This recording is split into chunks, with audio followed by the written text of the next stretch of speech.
Future Corey here. In the video, we talk about the little clip that they showed, but then while I was finishing editing this video, they posted a marathon dev blog thing. So I'm going to go through the clips and then I'm going to talk about what they have in that dev blog at the end of the video.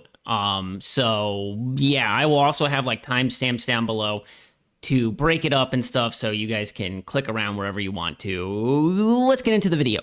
Hello ladies and gentlemen, Hollowtide here, and Marathon has just teased its mid-season update. They uploaded a quick little video to their social media channels going over like new stuff, icons, and things like that. I'm gonna let that video play, then we're gonna talk about it after the video plays. Definitely seems to be a little bit more in terms of like fixes than what I thought there was gonna be. Now obviously they don't show off, you know, everything or go into detail. They're just like teasing stuff. There's supposed to be a bigger update, I believe probably like Monday or maybe Tuesday before the update goes live, where we'll talk, you know, about everything in the patch notes and stuff like that. Vault Breaker is coming out with this update too. All right, let's roll that clip.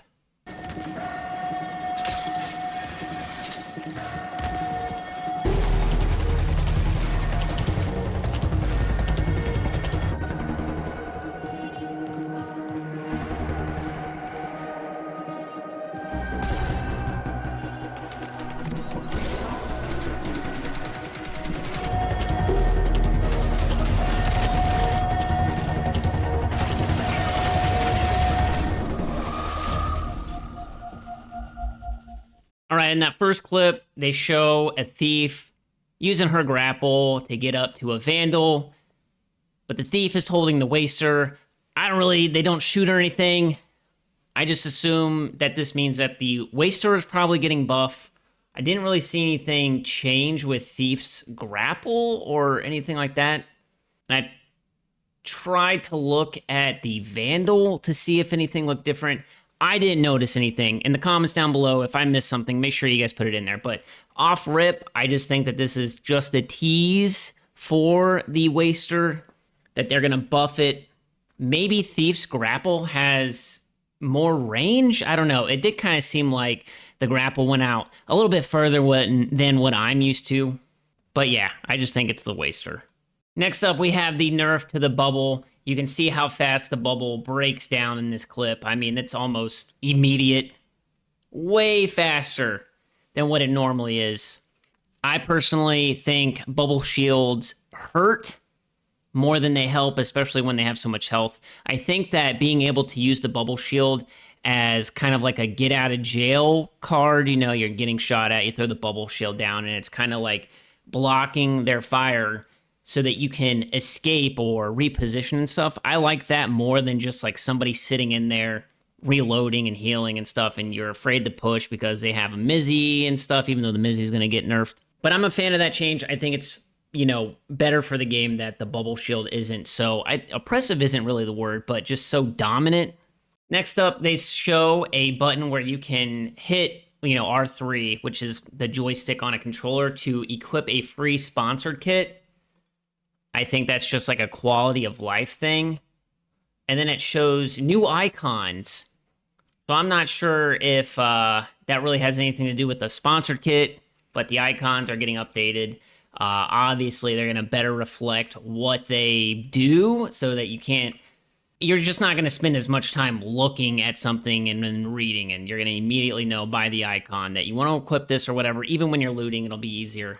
Quality of life stuff that the game needs, so very happy to see that. Both of those additions. Next up, we have a clip of an assassin who's walking, and then he goes into a sprint, I believe, and then he comes completely out of camo, and then starts walking again and goes back into camo. At least that's what I think it looks like. I don't know if that's going to be, like, obviously that's them trying to nerf the camo and assassin and stuff, but I don't know how much that's going to make a difference, you know, but I'm sure there's a lot of assassin mains out there who are going to be like, oh, you're hurting my kit. Next up, we have the cradle, evolve cradle thing, where you basically prestige your cradle system and start over, but that allows you to have extra energy and stuff. You go up, I think it's only like, yeah, it says 70 to 71, which is kind of crazy that you just get one extra, but obviously you can keep doing that.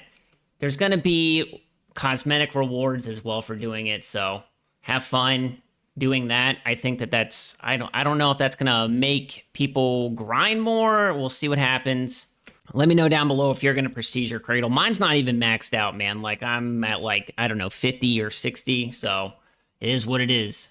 The next clip is of a thief using her drone, and I guess that's the drone can have the LiDAR thing now, so when you're on the night marsh map, it'll work better. I don't know if I've ever used Thief or her drone on the night map, so correct me if I'm wrong, but that's what I take from that clip. The next clip is a huge victory in my opinion. They show a bunch of grenades in the backpack, and then an error comes up saying too much loadout limited equipment, cannot deploy with more than 2 loadout limited equipment items. They only show grenades. I don't know what else this is gonna, apply to. If it's gonna be like you can only have 2 bubble shields, if it's just grenade type of equipment, explosives and stuff like that. But that's a big W in my opinion. You're not just gonna have grenade spam. I really feel like a lot of this stuff is gonna change how Cryo plays. Like that's gonna feel like a completely new map in my opinion. But that's a welcome change, at least to me. The next clip they show is somebody using the Waster shotgun going up against somebody who has a shield on their LMG and a purple shield for their body armor. And it looks like it just 2-taps them, man. Like it takes the shield down and then takes them out, fully downs them. I don't know. It depends on how nerfed the Mizzy is and stuff. That seems pretty strong. That seems like, the old days with the Waster, man. I gotta know what the range is like. Like, if you have to be that close to them in order to down them in 2 shots. Like, if you gotta be, like, right up on them, then that's fine. I think, when I think of, like, it's so hard to balance one-shot weapons or power weapons, even though it's not really a one-shot in this game, but like sniper rifles and shotguns and stuff, they're either super overpowered or they're so useless that it's like, why do you even use them and stuff? So I hope that the Waster, it's got a short barrel, it's a double barrel shotgun, that you got to be like right up in their face, like this close to get that 2-shot down on a player. So we'll see what happens, man. And the final clip is Vault Breaker experimental PvE mode. You don't really get to see too much other than like a Vandal walking around and the Destroyer shooting a bunch of bots. So again, you can do that, as a solo, duo, trio, go around the Cryo Archive map on the Marathon, explore, take out stuff. You can't take out the, loot that you find in there. There's only a currency that you can take out, and then you can buy loot with it. But, PvE, I think a lot of people have been asking for that. I think that doing it on the Marathon ship is also the best map to do it on. I think a lot of people, they're scared or worried to load into Cryo Archive because they don't know how to do it. They don't want to just waste their good gear and stuff like that. If they do it with crew fill, you got to take the gamble of playing people with mics or not with mics, or, it's just hard to get in there if you don't feel comfortable. And I hope that this mode makes people feel comfortable going into Cryo Archive and the regular PvPvE mode. All right, in the dev blog, it just talks more about Vault Breaker, what it is and stuff like that. It says that it's a hit and run tactic-based mode to master the secrets of Marathon's Cryo Archive. They travel light and target the Archive's mini vaults in search of valuable loot and deeper access. It says that Vault Breaker offers a roguelite PvE experience inside the Cryo Archive. We're going to take on progressively tougher vaults across multiple runs. You will acquire that vault data to upgrade your special sponsored kit, or spend that progress on gear in the new Vault Breaker armory that has weapons, items, and more that you can bring on your adventures across all of the maps and playlists in the game. So in the armory section, there will be, under the factions, an event tab where it's Vault Breaker. I'm putting the screenshot up on the screen, but you can see there's unique golds. There's the bio-injector toxic thing, whatever it's called, the dervish and stuff like that. The actual, special unique weapons to the vault that you can get. So now players can actually go in there, grind it out and be able to use these weapons in regular playlists. There will be weekly offers and limited offers. And as for the, the sponsored kit and upgrades, they say that the sponsored kit won't be in its final form when you first use it. The kit at the start is at its weakest, but as you earn that vault data, different upgrade paths will begin to open. Very cool. They say that you might want to focus on weapon quality, survivability, things like that. The path is entirely up to us. And they do say that Cradle and faction upgrades are also enabled for the event. There's also going to be Codex challenges and rewards. This is ranging from profile emblems, backgrounds, a circuit breaker weapon style, very cool, and a weapon charm.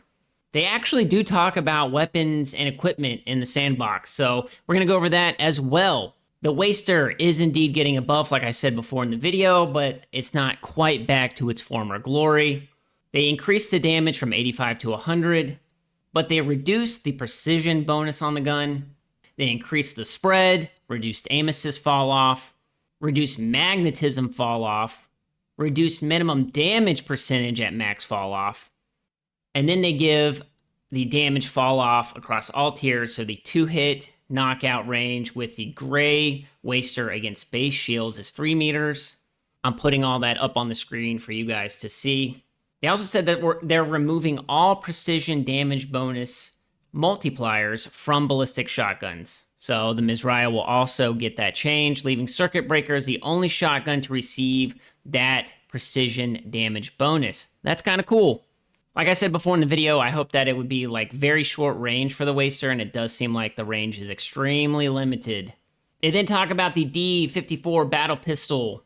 They are reducing that precision bonus from 1.5 to 1.38. They also reduce damage fall-off range minimum and maximum across all the tiers by 10%. That's up on the screen as well. They say that the battle pistol requires 3 of those headshot bursts to down a gray shield, so up from 2, and 4 bursts to down a purple shield runner, up from 3. We talked about it again, when we looked at the little preview video, but the grenade and equipment nerfs that are coming, they're going to limit runners to only bring in any combination of 2 bubble shields, chem grenades, EMP grenades, flechette grenades, frag grenades, and heat grenades. That means you can only bring in 2 frag grenades at the start of a run, or maybe 1 frag and 1 bubble shield. Man, that's going to completely change the game, in my opinion. I am interested to see how this is going to affect the game, especially now that bubble shields are nerfed. Maybe they didn't need to nerf them if they were going to limit how many you could bring in, but we're going to see what happens. They talk about the icons and the update for that, basically what we said before. As for the Cradle evolution system, for Cradle, they're going to revert the 25% reduction in Cradle progress so that you can go faster, and then the Cradle evolution system where you can max out and everything like that. But that's all the stuff for this video. It turned out to be a lot longer than what I thought it was going to be. But if you enjoyed, make sure you leave a like down below. Let me know in the comments if you're going to come back for any of this stuff, if it's quality of life stuff that you agree with, that you're excited to hop back in to Marathon and try out, or if you're just waiting till Season 3, I guess. But like the video, sub if you haven't already, hype the video if you're on mobile, and I will catch you guys in the next one. Peace.